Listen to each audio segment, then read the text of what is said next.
కాబట్టి ఈ రోజు జరుగుతున్నటువంటి పరిణామాలన్నీ చూసినప్పుడు ద్వంద్వైక సిద్ధాంతాలతో వెళ్లాల్సిన పని లేదండి. ప్రజల కొరకు ఏదైనా చేయాలి ప్రభుత్వాలు. మేమున్నాం. ఇప్పుడు కూటమి ప్రభుత్వం ఏదైనా ఇష్యూ వచ్చినప్పుడు ఎవరు చెప్పినా కానీ మేము వింటున్నామండి ఫస్ట్. కానీ జగన్మోహన్ రెడ్డి ఆ విధంగా లేదు కదా. జగన్మోహన్ రెడ్డి గారు బయటికి రావాలంటే ఏ రోజు కూడా డైరెక్టర్ అలా పాదాలు కట్టుకునేవాళ్ళు, చెట్లు నరికేసేవాళ్ళు, బారికేడ్లు కట్టేవాళ్ళు. ముఖ్యమంత్రికి అవన్నీ అవసరం అండి? ప్రజల చేత ఎన్నుకోబడినటువంటి ముఖ్యమంత్రికి అవన్నీ అవసరమా? ఈ రోజు కూటమి ప్రభుత్వంలో ఉన్నటువంటి చంద్రబాబు గారు ప్రజల దగ్గరికి వెళ్తున్నారు, ప్రజా సమస్యలు అంటున్నారు. ప్రతిపక్ష పార్టీలో ఎవరైతే వాళ్ళ మాటలు కూడా వింటున్నారు. మీరు ఏమనుంటే చెప్పండి, ఆ సమస్యలు దిశగా పరిష్కారం దిశగా ముందరికెళ్దాం అంటున్నారు.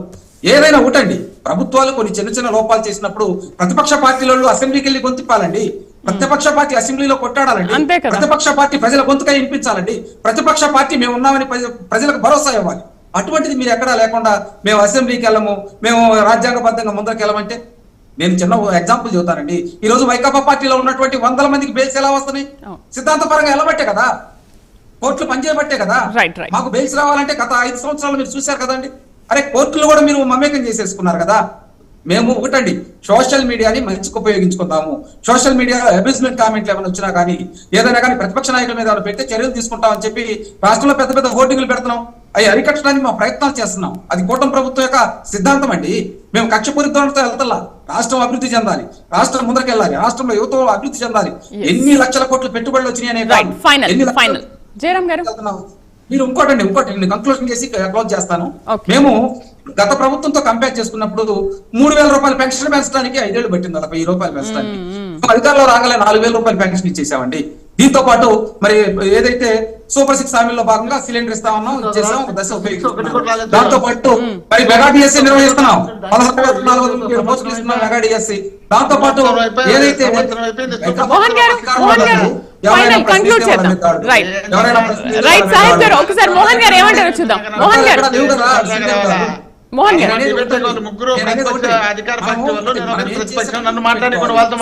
ఇప్పుడు మీరు చెప్పండి, ఫైనల్ మీతో కంక్లూడ్ చేద్దాం.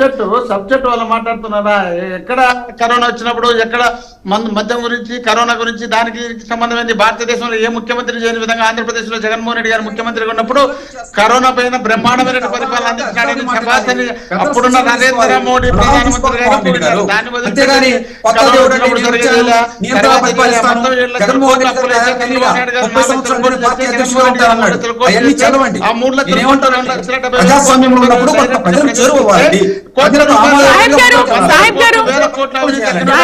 కోట్లు మరి ఇన్ని లక్షల కోట్ల అవినీతి రావడానికి ఎక్కడి నుండి డబ్బులు ఇచ్చినాయి? డబ్బులు అంటే వాళ్ళ జోబులో వాళ్ళే అవినీతి చేసుకున్నారా?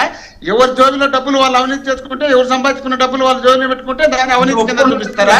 అవినీతి అని మీరే చెప్తున్నారు కదా, లక్షల కోట్లని మీరే చెప్తున్నారు కదా. మరి 7 లక్షల కోట్లు ఉన్నప్పుడు 4 లక్షల కోట్లు సరాసరిగా ప్రజలకు అందించినప్పుడు డైరెక్ట్ గా 2 లక్షల పైన అందించినారు, ఇండైరెక్ట్ గా 2 లక్షల కోట్ల పైన అందించినారు. డైరెక్ట్ ఇండైరెక్ట్ కలిపితే 4 లక్షల కోట్లు ప్రజలకు మేలు చేస్తున్నారు జగన్మోహన్ రెడ్డి గారు ముఖ్యమంత్రిగా ఉన్నప్పుడు. మరి అవన్నీ 4 లక్షల కోట్లు అక్కడ పోయింది, 3 లక్షల కోట్లు చంద్రబాబు నాయుడు గారు చేసిన దాంట్లో కలిపితే 7 లక్షల కోట్లు అయితే, ఈ 7 లక్షల కోట్లలో మళ్ళీ ఇప్పుడు 1 లక్ష కోట్లు 2 లక్షల కోట్లు అవినీతి చేసినాడు జగన్మోహన్ రెడ్డి గారు. అంటే ఏమన్నా అర్థమైన ఇష్టం వచ్చినట్టు ఒక్కొక్క దాని మీదనే, ఒక మద్యం పైన 1 లక్ష కోట్లు, ఒక రైస్ పైన ఆరోపణలు కాదు.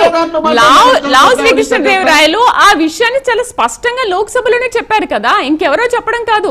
అసలు ఎంత జరిగింది, ఎంత స్కామ్ జరిగింది, ఎంత దుబాయ్కి వెళ్ళింది, ఎంత వాళ్ళ దగ్గర ఉందనేది ఓపెన్ గానే చెప్పారు కదా. ఎవిడెన్స్ తో సహా హోంశాఖ దగ్గర ఉంచారు కదా వాటిని. మాట్లాడలేకపోయినాడు. ఈ రోజు ఎందుకు మాట్లాడుతున్నారు? ఎవరి బుద్ధి పుట్టినట్టు వాళ్ళ అమ్మ శ్రీకృష్ణదేవరాయల గురించి అమ్మ ఎవరు విడుదల రజనీ గారు మాట్లాడిన తర్వాత పార్లమెంట్ లో మాట్లాడాడు. ఏదో ఆయనకు అవసరం వచ్చినప్పుడు, అవకాశం ఉన్నప్పుడు ఏదో ఒకటి మాట్లాడాలా. నేను మాట్లాడకపోతే వైఎస్ఆర్ కాంగ్రెస్ టీడీపీలోకి పోయిన తర్వాత అక్కడ మాట్లాడకపోతే నాకు ఉనికిపోతుంది కదా. నన్ను నమ్మరు కదా. టీడీపీలో నమ్మాలంటే వైసీపీ మీద ఆరోపణలు చేయాలి కదా. దేశంలో భాగంగా చేసినటువంటి ఆరోపణలు కూడా ఆరోపణలు అనుకుంటే ఇట్లా ఉన్నప్పుడు ఆరోపణ చేస్తుంటే నిజమైనటువంటి. మోహన్ గారు కంక్లూడ్ చేద్దాం. రైట్, డిబేట్ లో పార్టిసిపేట్ చేసేందుకు జయరాం రెడ్డి గారికి, అలాగే ఎస్పీ సాహిబ్ గారికి, ఎల్ఎం మోహన్ రెడ్డి గారికి, ఆంజనేయ రెడ్డి గారికి థ్యాంక్ యూ అండి. Thank you very much. ఇది వాళ్ళ ప్రైమ్ డిబేట్. రేపటి ప్రైమ్ డిబేట్ లో మరో